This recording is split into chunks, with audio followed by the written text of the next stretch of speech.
വളരെ engaging and entertaining ആയിട്ടുള്ള ഒരു ഫോർത്ത് പാർട്ട് തന്നെയായിരുന്നു the round of punishment. And എനിക്ക് ഈ സിനിമയിൽ ഏറ്റവും കൂടുതൽ ഇഷ്ടപ്പെട്ടത് ഇതിലത്തെ വില്ലൻ ക്യാരക്ടറിനെയാണ്.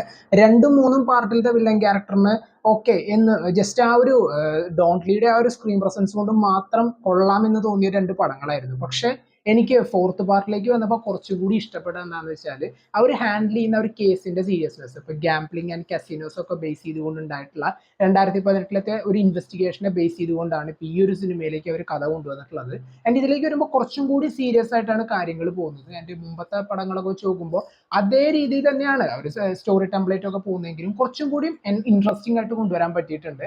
പ്രത്യേകിച്ച് ഇതിലത്തെ കുറച്ച് കോമഡിയൊക്കെ വളരെയധികം നല്ല രീതിയിൽ വർക്കൗട്ട് ആയിട്ടുണ്ട്. ഇപ്പോൾ ബാക്കിയുള്ള ആ മൂന്ന് പാർട്ടിലത്തെയും ആ ഒരു ക്യാരക്ടറിനെ ഇതിലേക്കും കൊണ്ടുവന്നിട്ടുണ്ട്. ആ ഒരു കോമഡി ഒക്കെ ചെയ്യുന്ന ആ ഒരു തഗ്ഗായിട്ടുള്ള ഒരു ക്യാരക്ടറിനെ, അതൊക്കെ അത്യാവശ്യം നൈസ് തന്നെയായിരുന്നു.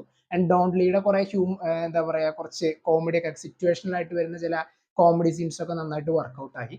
പിന്നെ പറയേണ്ടത് അതിലത്തെ ഫൈറ്റ് സീക്വൻസ് തന്നെയാണ്. ഒരു രക്ഷയില്ല. പ്രത്യേകിച്ച് ഒരു ബാത്റൂമിൽ വെച്ചുള്ള ഒരു ഫൈറ്റ് സീക്വൻസ്, അതിന്റെ ക്ലൈമാക്സിലത്തെ ഒരു ഫൈറ്റ് സീക്വൻസും അത് ശരിക്കും നമുക്ക് കണ്ടുകൊണ്ടിരിക്കുമ്പോൾ നമ്മൾ എത്രയൊക്കെ എന്ത് ആ ഒരു ഇടിയുടെ പവർ നമുക്ക് ഇരിക്കുന്ന സീറ്റിൽ അറിയാൻ പറ്റും. കാരണം അങ്ങനെയുള്ള ഒരു ഫൈറ്റ് തന്നെയാണ് നമുക്ക് ഇത് കാണാൻ പറ്റുക. ഇപ്പോ ആ ഒരു ക്യാരക്ടറിന് ഡോണ്ട് ലീയുടെ ഒരു ക്യാരക്ടർ, സിയോക്ഡോന്റെ ഒരു ക്യാരക്ടർ ശരിക്കും അങ്ങോട്ടും ഇങ്ങോട്ടൊക്കെ ഒന്ന് ജസ്റ്റ് ഡോഡ്ജ് ചെയ്യുമ്പോൾ പോലും ആ ഒരു ഫൈറ്റിന്റെ ഒരു ഫീല് നമുക്ക് ഇവിടെ കിട്ടുന്നുണ്ട്. ആൻഡ് അത് തന്നെ അവർക്ക് ഇതിലേക്ക് കൊണ്ടുവരാൻ പറ്റി. എനിക്ക് ഫസ്റ്റത്തെയാണ് ഇപ്പോഴും ശരിക്കും പറഞ്ഞാൽ അത്ര ഇഷ്ടമുള്ള ഒരു പടം. എൻ്റെ ഒരു ഫ്രണ്ടാണ് ഔട്ട്ലോസ് സിനിമയെ കുറിച്ചിട്ട് ആദ്യം പറഞ്ഞത്. അന്ന് അത് കണ്ടപ്പോൾ എനിക്ക് അത്രത്തോളം ഇഷ്ടപ്പെട്ടു. ആൻഡ് അതിലത്തെ വില്ലന്റെ ക്യാരക്ടറൊക്കെ ശരിക്കും ഹിഡിലൻ തന്നെയാണ്.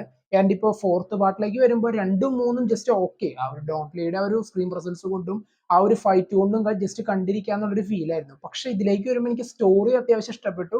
അറ്റ് എ ടൈം സിനിമയുടെ മൊത്തത്തിലുള്ള ആ ഒരു ഫ്ലോയും ആ ഒരു ഫൈറ്റ് സീക്വൻസും ഈ സിറ്റുവേഷണൽ കോമഡീസും എല്ലാം പ്രോപ്പർ ആയിട്ട് വന്ന ഒരു ഫോർത്ത് പാർട്ടാണ്. ഫസ്റ്റ് പാർട്ടിന് ശേഷം എനിക്ക് അത്യാവശ്യം ഇഷ്ടപ്പെട്ട ഒരു അത്യാവശ്യം ഇപ്പോൾ ഇഷ്ടപ്പെട്ടത് ഒരു ഫോർത്ത് പാർട്ടാണ്. അത്യാവശ്യം നല്ല രീതിയിൽ തന്നെ അവർ ജസ്റ്റ് സെറ്റ് ചെയ്തിട്ടുണ്ട് ആ ഒരു വേൾഡ്. എൻ്റെ അണ്ണന്റെ പടങ്ങൾ മിസ് ചെയ്യാത്തവർ എന്തായാലും കണ്ടു നോക്കുക. പടം ഡിജിറ്റലി അവൈലബിൾ ആണ്. അപ്പൊ എൻ്റെ കൊറിയയിലൊക്കെ സെക്കൻഡ് ഹയസ്റ്റ് ഗ്രോസർ ആണ് ഈ ഒരു വർഷത്തെ. എന്തായാലും പടം കണ്ടു നോക്കാം നിങ്ങൾ. കാരണം പല സീനുകളും അല്ലെങ്കിൽ കണ്ടുകൊണ്ടിരിക്കുമ്പോൾ നമുക്ക് ഒരു മാറ്റവും ഇല്ല, ബട്ട് സ്റ്റിൽ എന്റർടൈനിങ് ആയിട്ട് തന്നെ പടത്തിനെ മുന്നോട്ട് കൊണ്ടുപോകാൻ പറ്റുന്നുണ്ട്. മാസിന് മാസ്, കോമഡിക്ക് കോമഡി ആൻഡ് ഇൻട്രസ്റ്റിംഗ് ആയിട്ടുള്ള ഒരു സ്റ്റോറി ലൈനും എല്ലാം ഓഫർ ചെയ്യുന്ന ഒരു ഫോർത്ത് പാർട്ട് തന്നെയാണ് the round of punishment. And ഇതിന്റെ ഒരു ഫ്രാഞ്ചൈസിൽ ഇനി ഒരു പടങ്ങൾ വരാനിരിക്കുന്നുണ്ട്. നെക്സ്റ്റ് ഇയറിലായാലൊക്കെ ഉണ്ടാവും. എന്തായാലും ഒട്ടും മടുക്കില്ല, നമുക്ക് കണ്ടുകൊണ്ടിരിക്കാനുള്ള അത്യാവശ്യം എന്തെങ്കിലുമൊക്കെ ഈ സിനിമയിലുണ്ട്. പടം കണ്ടവർ നിങ്ങളുടെ അഭിപ്രായം കമന്റ് ബോക്സിൽ നോട്ട് ചെയ്യുക. കാണാത്തൊരു മസ്റ്റ് ആയിട്ട് കാണാം.